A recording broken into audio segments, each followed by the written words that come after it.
యో సూర్యదేవా, ఏంది ఎండ్ల మమ్మల్ని బతకమంటావా సావమంటావా? సావండి. నీకు మా మీద ఇంత పగ? నాకు ఎవరి మీద పగ ఉండదు నాయనా, నా ధర్మం నేను నిర్వర్తిస్తున్నాను. ఏది నీ ధర్మమో? మమ్మల్ని చంపేసేదా? మరి మీరు చెట్లను చంపేసినప్పుడు ఈ ధర్మం ఎక్కడికి పోయింది నాయనా? అట్లా నాకు తెలుసు, ఈ ఎండకి తలకు తోట్లు పడుతున్నాయి. మీరు వాడి ఏసీల వల్ల ఓజన పరికి ఎప్పుడో తూట్లు పడింది నాయన. ఎండ ఎక్కువగా ఉంది, ఏసీ 2 పాయింట్లు పెంచు అని అంటారు గానీ ఎండ ఎక్కువగా ఉంది 2 చెట్లు పెంచుదామని ఏ రోజైనా అనుకున్నారా? అంటే అది చెరువులు కూడా ఎండిపోతున్నాయి స్వామి. నీళ్లుండాల్సిన చెరువులో నిలువెత్తి బోడాలుంటే ఎవరేం చేస్తారు నాయనా? అడవులు కూడా ఎండిపోతున్నాయి స్వామి. మరి అక్కడే కదా నాయన అపార్ట్మెంట్లు కట్టాల్సిందే. స్వామి, ఈ ఎండ డంచి బయటపడేదానికి ఏదైనా మార్గం చెప్పు స్వామి. వృక్షో రక్షిత రక్షిత.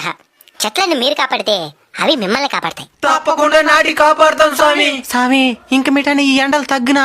In front there is crocodile festival. అంటే ముందుంది ముసళ్ళ పండగ అని.